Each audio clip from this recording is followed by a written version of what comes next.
Usain Bolt. Cleveland, this is for you. Remember the name.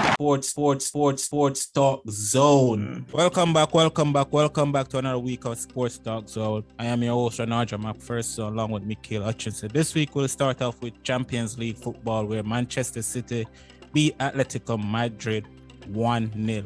What did you think about the performance by both teams, Mikhail? Well, this was a very boring game, a very one-sided game. Atletico Madrid being Atletico Madrid. Everybody knows Atletico Madrid for being a defensive team, but this was taking it to the extreme. It was like Atletico formation was 10-0-0. They had everybody behind that ball out there. When you look all the times, they were just defending. They had 0 shots on target, 0 shots attempt, 0 corners, 0 chance created. Literally, I don't know. It's like they were just going out there and just hoping. They didn't.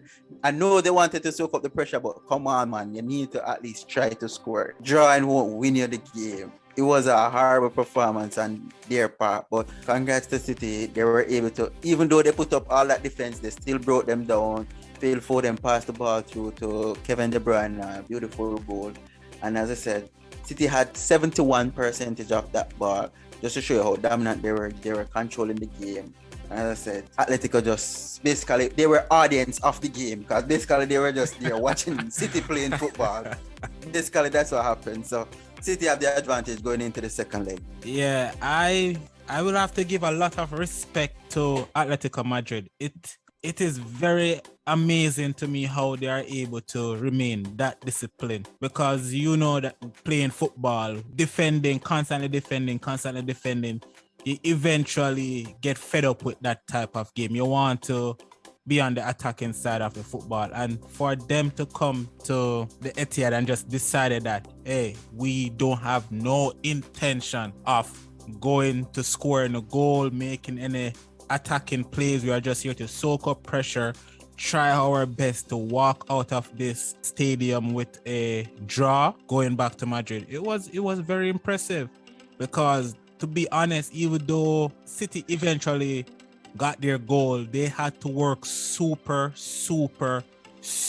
hard to get it. So I was very impressed by what I don't know if I should say impressed. I guess it's impressed.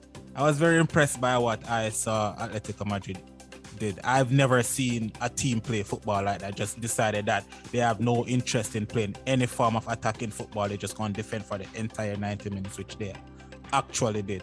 Impressive. All right, let's go on to the second game. Benfica versus Liverpool, which ended in favor of Liverpool 3-1. Mikhail, go ahead. Liverpool versus Benfica. That game, I confidently told you that Liverpool would have won that game. And you were saying, oh, I don't like to call Liverpool games and they're going to win, but not a convincing win. It was pretty dominant. It wasn't that convincing. What the amount of chances that Liverpool got, as far as I'm concerned, they could have even finished the game far more than just 3-1. It was a very comfortable win for them, as far as I'm concerned. Konate opening the scoring, then Mane, yes, Benfica scored, and then probably would say game on. But to me, Benfica got another chance, but Alisson made a brilliant save. While you would say it was just a walkover, Benfica did get their opportunity. Alisson had to save, but that's what the keepers are there for. We don't expect them to be like in the City game, don't have anything to do all game long. But they were held their own. Luis Diaz scored the third one. Even Jota got a chance at the end that could have made it 4. So I say, hats off to Liverpool. They took care of business, and to me, they're into the next round at this position. Yeah, but I'll say to this game is that for the first half, we were amazing. We controlled the game. We went up 2-0. It was perfect. As I thought from there on, we would have maybe come into the second half, score a goal, then rest our star players for the game coming up on the weekend. But to my surprise, there was a mistake made by Konate, which ended up giving Benfica a goal. And I will say to you, when Benfica got that goal, it was a total different ball game. The ball game became stretched, and they were getting a couple chances. The game was pretty much even at that point, and you could see that some of the Liverpool players were getting a bit nervous and flustered. But eventually, Klopp made a couple changes, end up calming down the game, and we see it out. In the end, Diaz got his goal. That was money. That should have been money in my pocket because I knew he would have scored going back to Portugal. But yeah, it was not the perfect victory, but it was good enough. And I agree with you because I don't see Benfica beating us at Anfield. So I'll pretty much agree with you that we are looking forward to seeing Villarreal. I would say we're looking forward to see whoever is coming up in the semi-final, Villarreal or Bayern Munich. Let's move on to another game. Bayern Munich versus Villarreal. Villarreal managed to beat Bayern Munich 1-0. Thoughts? This was an upset, and nobody out there could tell me that they predicted this result in this game. It was something outside the norm. It's one of those anomalies, but hats off to Villarreal. They went up early in the game, and then they were able to see off that attack from Bayern, which came after. But let me say this right now. As last time out, when Bayern went down the second leg, Bayern is going to dominate them in that second leg. I'm telling you, I can say no. I see them scoring at least 3 goals in the next game for sure to put themselves in advance. All right, well, I'll say to you, in this game, Villarreal was the better team. To be honest, they got more clear-cut chances than Bayern. Shout out to Unai Emery. Couldn't do it with Arsenal. I guess Arsenal wasn't good enough, but he did it with Villarreal. Villarreal was playing perfectly. They should have at least won that game by 3 goals because they got so many clear-cut chances that they blew. But I'm telling you, Villarreal is not Salzburg. I'm not saying that Bayern won't be able to score 3 or whatever the case may be, but the way Bayern play, they tend to leave themselves exposed and give you chances to score goals. If Villarreal play the same way and be more clinical, I promise you it will be problems for Bayern Munich. Well, I'll just say this. When last have we seen basically Lewandowski and Muller just go have a blank game like this? It won't happen back to back. That's what I'm saying. That's what I believe. They'll come up big. I'm not saying that they won't come up big. I'm saying if Villarreal play the same way they play this game, they will be in with a chance to do some damage to Bayern because Bayern defense tends to lead goals too. It's just that they are able to score 4 or 5 goals in a game.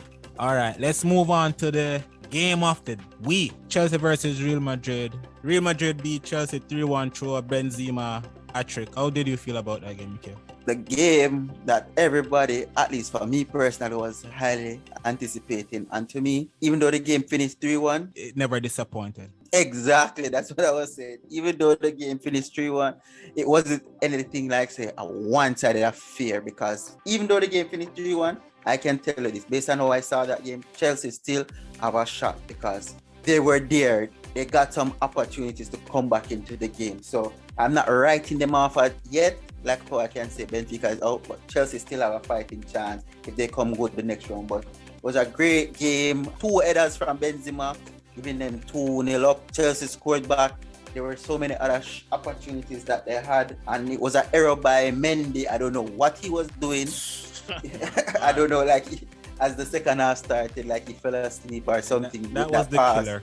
Yeah, that was the killer. Yeah, right there. Exactly. And then even then, Aspilicueta took a shot. Lukaku got a clear header. I don't know what happened. Would have never scored it even if his life depended on it. It's a big team. It's a big team. He's not going to score it. As you have said, his record is poor against the big teams. But come on. But as I said, it was a very end-to-end game. Chelsea didn't drop their heads and allow Madrid to walk over them. They put up resistance. They were there, as I said, back and forth. It was a good game, and I said Chelsea's not out of it. They're right there, and I'm looking forward to seeing how they play in the next leg. Who's to tell? Trust me, I'm really looking forward. I agree with you. Chelsea is not fully out of it yet because the way how that game was played, it showed that it just depends on who take their chances, because Madrid got their chances and Chelsea got their chances, but the thing was that Madrid took more of their chances than Chelsea did, and that was mainly what killed the game off. And what I'll say to you is show you that when you have like a top tier player in your team, extraordinary things can happen. Because you can pretty much say Benzema kind of single-handedly won that game for Real Madrid. And another thing I will say is that this show you that what you see Manchester City do year in, year out, it's not that easy to do. I feel like Chelsea is probably burnt out at this point because pretty much look like they are falling off the pace. They are giving up goal constantly now and all of 3-4 goals in back-to-back games.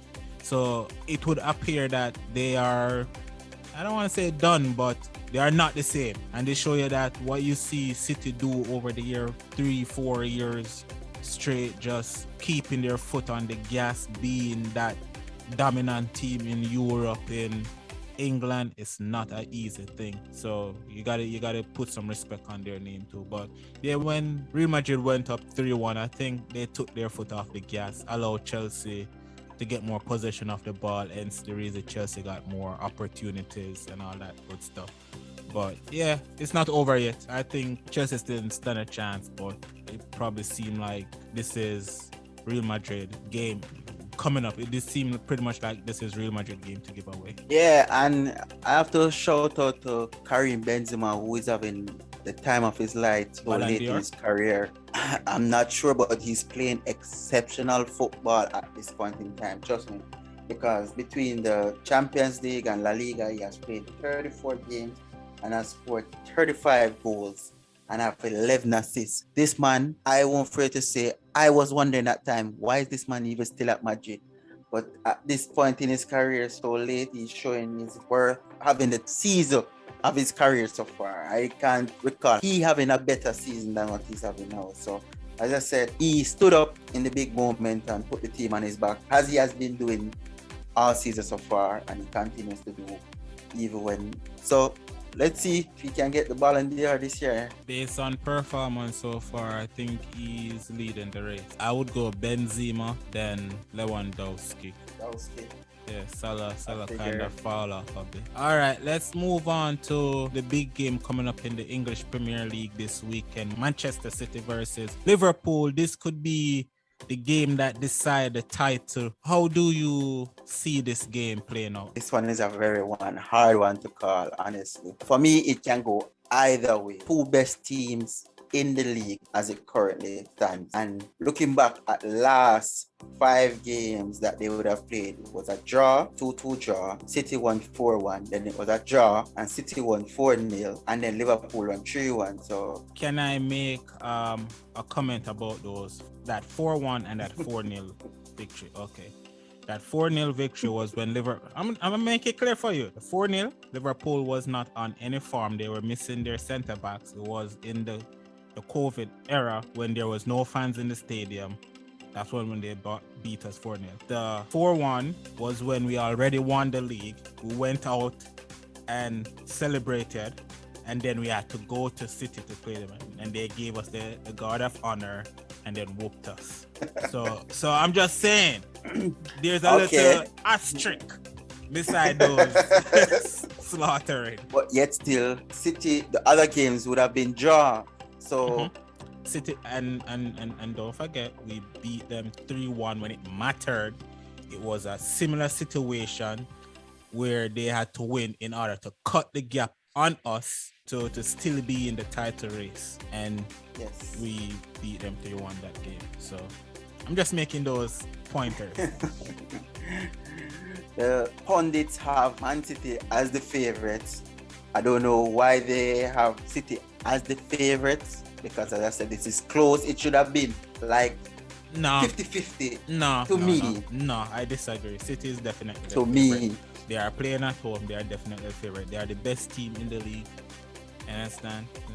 By 1 point. Yes, but they are the favorite. They are absolutely they are playing better football too. They are absolutely the favorite. No doubt about it.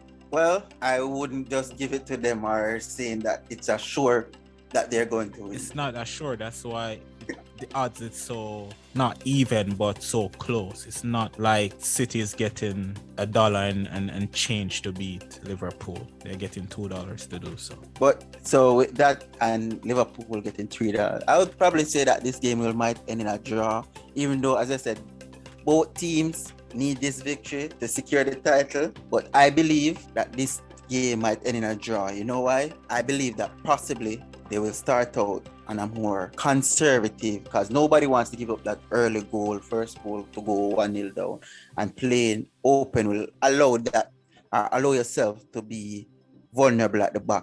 So, but then as the game progresses, somebody will make that initiative to go for that goal, and then if one team scored, the next team is gonna score back. So I think this game is either 0-0 or a 1-1 draw. You hear it here first. I disagree with you. I don't think this will be a conservative game. I think it will be very similar to the game that was played at Anfield, where both teams were hungry to win the game and they went at it from the get-go, right? Club don't play conservative football, neither do Pep. It would be strange for me to see them playing that kind of football. They don't play that. So I'm expecting the teams to go at each other. It's about, to me, City is the better team. I have no problem saying that. But is City the hungrier team? No, that is absolutely Liverpool. I think Liverpool wants it more. They are hungrier. They were disrespected last season when people were talking hill about them when they were struggling to stay in the top 4. So I think this season we have a little chip on our shoulder, and I think that we will be able to go to the Etihad and get that victory. And I'm going with 3-1. We haven't won there in a while, and this weekend that will change. Liverpool 3, Manchester City 1, and we'll go on to win the title. Well, that's a game to look forward to. That concluded for another week of Sports Talk Zone. You can check us out on all streaming platforms and at Instagram at Sports Talk Zone 87.